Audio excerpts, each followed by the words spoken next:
सर्वांना नमस्कार. आजचा आपला टॉपिक असणार आहे सेल डिव्हिजनचा पहिला प्रकार मायटॉसिस. ठीक आहे, मागच्या व्हिडिओमध्ये आपण यावरती ओझरची चर्चा केलेली होती. आजच्या भागामध्ये आपल्याला डिटेलमध्ये या ठिकाणी मायटॉसिस पाहायचं आहे. Let us discuss. This mitosis is completed through two main steps. Those two steps are karyokinesis, that is nuclear division, and cytokinesis, that is cytoplasmic division. Karyokinesis is completed through 4 steps. Karyokinesis he G step आहे ही 4 steps मध्ये पूर्ण केलेली आहे जाते. First one is the prophase. In prophase, condensation of basically thin thread-like chromosomes starts. Look at the figure. या ठिकाणी prophase मध्ये condensation of basically thin thread like chromosomes starts. म्हणजेच या ठिकाणी क्रोमोझोमचं फोल्डिंग व्हायला सुरुवात होते. Due to this they become short and thick and they starts to appear along with their pairs of sister chromatids. या ठिकाणी आकृतीमध्ये तुम्ही पाहू शकता. या ठिकाणी शॉर्ट आणि थिक क्रोमोझोम्स त्या ठिकाणी दिसायला लागलेत आपल्याला along with their pairs of sister chromatids. Centrioles duplicate and each centriole moves to opposite poles of the cells. Nuclear membrane and nucleolus starts to disappear. केंद्रक आवरण आणि केंद्रिका नाहीसे व्हायला सुरुवात होते. This is the first step, that is prophase. Next step, that is metaphase. In metaphase, nuclear membrane completely disappears. Look at the figure. Chromosomes complete their condensation folding and become clearly visible along with their sister chromatids. All chromosomes are arranged parallel to equatorial plane of the cell. या ठिकाणी तुम्ही आकृतीमध्ये पाहू शकता क्रोमोझोमचं या ठिकाणी complete condensation झालेलं आहे आणि ते becomes clearly visible along with their sister chromatids.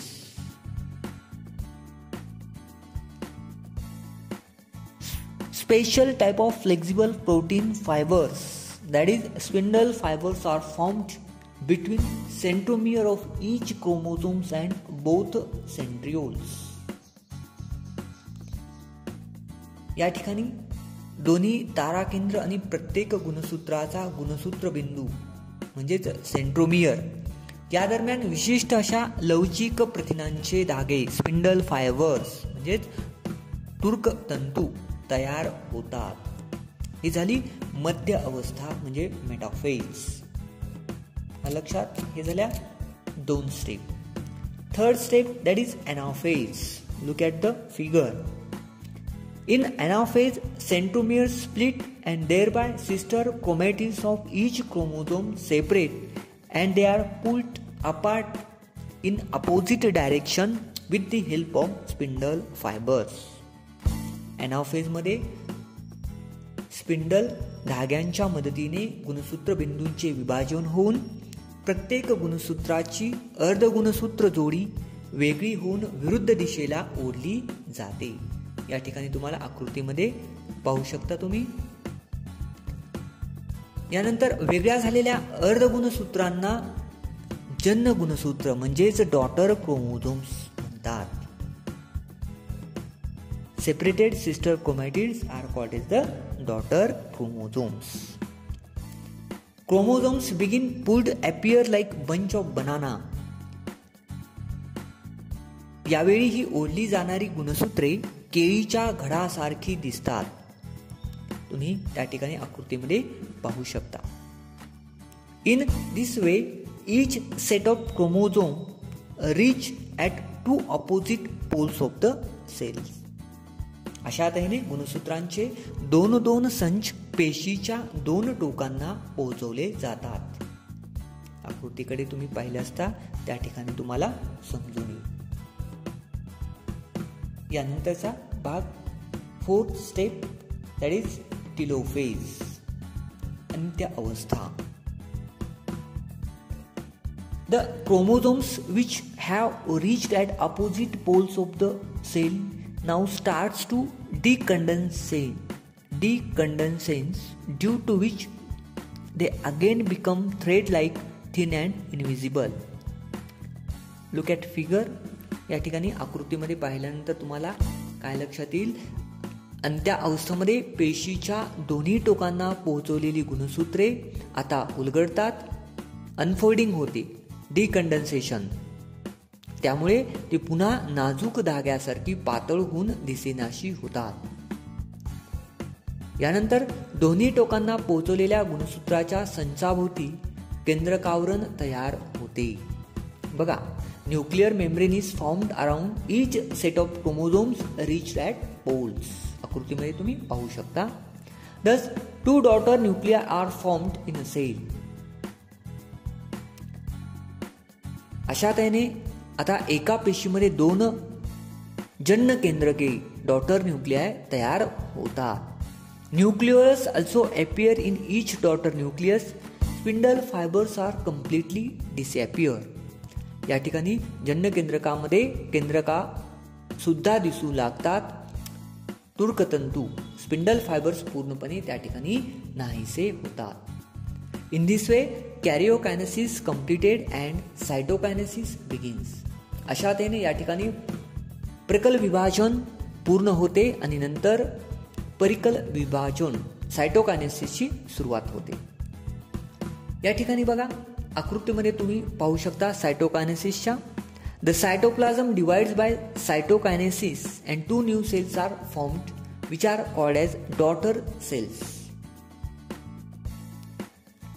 In this process, a notch is formed at the equatorial plane of the cell, which depends gradually, and thereby 2 new cells are formed. या प्रक्रियेमध्ये पेशीच्या विषुवतीय प्रतलाला समांतर एक खाच तयार होऊन ती हळूहळू खोलवर जाते आणि 2 नव्या पेशी तयार होतात. However, in case of plant cells, instead of a notch, a cell plate is formed exactly along midline of the cell, and thus cytokinesis is completely. या ठिकाणी वनस्पती पेशीमध्ये मात्र खाच तयार न होता पेशी द्रव्याच्या बरोबर मध्यभागी एक पेशी पटल तयार होऊन परिकल विभाजन होते. आकृतीमध्ये तुम्ही पाहू शकता. आकृती पाहिल्यानंतर तुम्हाला हे सर्व समजून येईल. Then next, what are the uses of mitosis. हे आपण ऑलरेडी मागच्या व्हिडिओमध्ये डिस्कस केलेलं आहे, तरी या ठिकाणी आपण पाहूया. What are the uses of mitosis. First use, mitosis is essential for the growth of the body. शरीराच्या वाढीसाठी ही आवश्यक आहे. Besides, it is necessary for restoration of emaciated body, wound healing, formation of blood cells, etc. शरीराची झालेली झीज भरून काढण्यासाठी, जखमा बऱ्या करण्यासाठी, सर्व प्रकारच्या रक्तपेशी तयार करण्यासाठी इत्यादी कारणांसाठी सूत्री विभाजन आवश्यक असते. लक्षात, हे झालं मायटॉसिस, सूत्री पेशी विभाजन. नंतरचा भाग आपण नेक्स्ट व्हिडिओमध्ये पाहूया. ओके.